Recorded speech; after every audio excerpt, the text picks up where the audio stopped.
সময়টা ছিল 2024 সালের জুলাই মাস। বাবা সারাদিন বাসায় ছিলেন। আমার ছোট ভাইটা মাদ্রাসায় পড়ে, জামা কাপড় ধুইতে পারে না, খাওয়া দাওয়া ঠিক মতো ভালো করে করতে পারে না। মাসে একদিন আমার ভাইকে দেখতে যাওয়া লাগে। দিনটি ছিল শুক্রবার 19শে জুলাই। বাবা সারাদিন বাসায় থাকা সত্ত্বেও তার মনটা পড়েছিল মাদ্রাসায়। সন্ধ্যার নামাজের পর খাবার নিয়ে, জামা কাপড় নিয়ে আমার ভাইকে দেখার উদ্দেশ্যে রওনা হলো চৌধুরীপাড়া। কিছু দূর যাওয়ার পর একটা গুলি, আর থমকে গেল সব কিছু।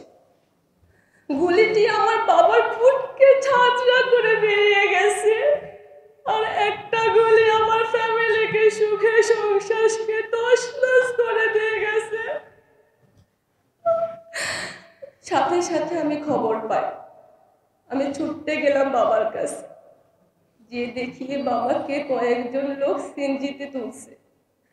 নিচে তাকিয়ে দেখি আমার বাবার রক্ত ভাসাভাসি, জুতাগুলো ছড়িয়ে ছিটিয়ে আছে।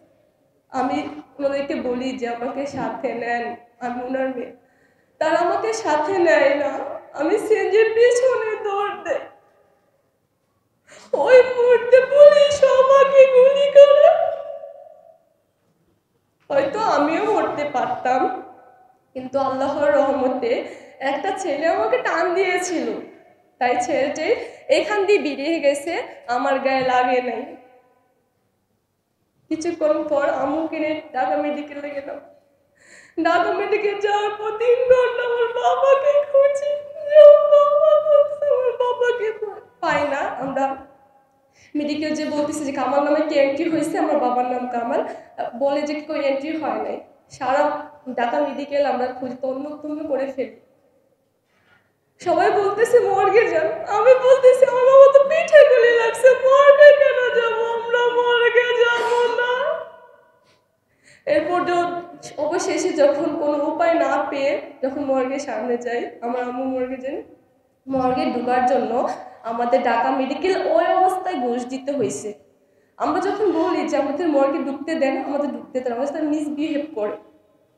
মর্গে ঢুকে দেখি আমার বাবাকে তো লাশ পড়ে আছে মর্গে।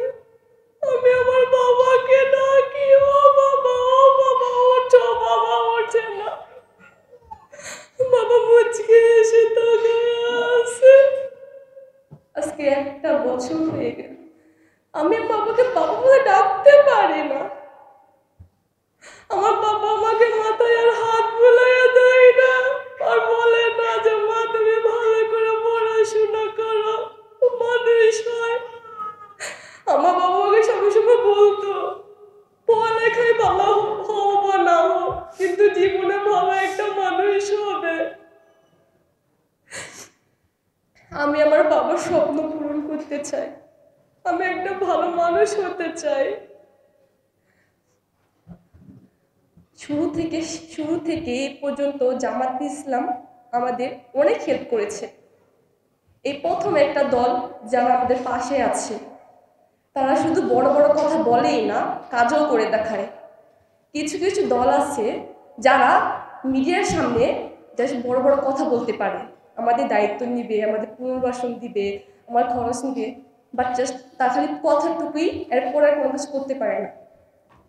জামাত ইসলাম আমাদের প্রথম থেকে এই পর্যন্ত অনেক সহযোগিতা করেছে, তাই সবাইকে আমি কৃতজ্ঞতা প্রকাশ করছি। তাদের কৃতজ্ঞতা, তাদের যে আমাদের হেল্প করেছে, তারা এটা কখনোই ভুলবো না আমরা।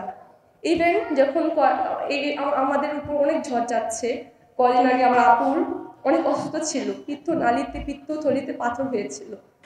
ইসলাম ব্যাংক সেন্টার হাসপাতালে টাকার জন্য আমার বোনকে চিকিৎসা করা হচ্ছিল।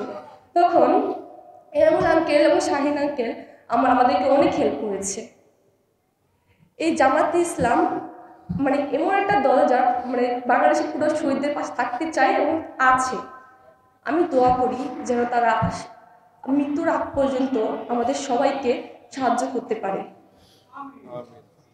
জামাত ইসলাম এমন একটি দল যে দল আমার মনে জায়গা করে নিয়েছে। আমি চাই তারা সারা জীবন দেশের মানুষের কল্যাণ করুক। আমাদের দেশে স্বৈরাচারী হাসিনা যাওয়ার পরও এখনো আওয়ামী লীগের চামচারা, এখনো নরপশুরা, আমি কথা বলি কি, আমার মনে হয় কি মানুষ প্রচুর চাইছে নিকৃষ্ট। কদিন আগে দেখলাম যে চাঁদার জন্য একটা মানুষকে পাথর দিয়ে হত্যা করেছে, আর মানুষ তাকিয়ে তাকিয়ে দেখছে। আমরা কিন্তু পারলে তাদেরকে হেল্প করতে পারতাম, কিন্তু আমরা পারিনি। এই চাঁদার জন্য এই এই ধর্ষণ, এই হত্যা, এই কাণ্ড, এই ছিনতাই, এসব এখনো সমাজ থেকে যায়নি, এখনো অপরাধের সমাজে ঘুরছে। আজকে 1টা বছর হয়ে গেল, আমি আমার বাবার খুনিকে এখনো করতে পারলাম না, শাস্তি দিতে পারলাম না। 1টা বছর সরকার কি করছে? 1টা বছর হয়ে গেছে, সরকার কেন আমাদের প্রতি এখনো ভালোভাবে গুরুত্ব দিচ্ছে না? আমরা চাই সরকার সবার আগে আমাদেরকে গুরুত্ব দিক, এরপর সে অন্য কাজ করুক। আমাদেরকে পুনর্বাসন, খাওয়া দাওয়া, লেখাপড়া, আমাকে ভালো, আমাদের সবাইকে, যারা ভাই বোন আছেন, যারা রক্ত দিয়েছেন দেশের জন্য, তারা যাতে আমাদের পাশে থাকে। আমি মনে করি আমার বাবা মরেনি, বাবা বেঁচে আছে। আমার বাবা দেশের জন্য প্রাণ দিয়েছে, আমি আমার বাবার জন্য প্রাউড ফিল করি। আমি সবসময় মনে করি যে নিজেকে সান্ত্বনা দিই যে আমার বাবা মরে যায়নি, বাবা বেঁচে আছে। কারণ যারা শহীদ আল্লাহর পথে, এটাও কিন্তু শুনেছিলাম, যারা আল্লাহর পথে প্রাণ দেয় তারা কখনো শহীদ হয় না, তারা জীবিত। সকলে আমার ফ্যামিলির জন্য দোয়া করবেন। আমার 4টা ভাই বোন, আমাদের লেখাপড়া করতে খুব অসুবিধা হচ্ছে, কারণ ঢাকা শহরে ঘর ভাড়া, খাওয়া দাওয়া কিছু নেই, আমাদের ফ্যামিলির উপর কেউ দাঁড়ায়নি। কিন্তু জামাতে ইসলাম আমাদের ফ্যামিলির উপর একটা বট গাছের মতো দাঁড়িয়ে আছে, ছায়ার মতো ছায়া দিচ্ছে। আমার বাবা যেমন ছায়া দিত আমাদেরকে, তেমন জামাতে ইসলাম আমাদেরকে ছায়া দিচ্ছে। আমি দোয়া করি জামাতে ইসলাম যেন আজীবন ওই বট গাছটার মতো আমাদেরকে ছায়া দিতে পারে।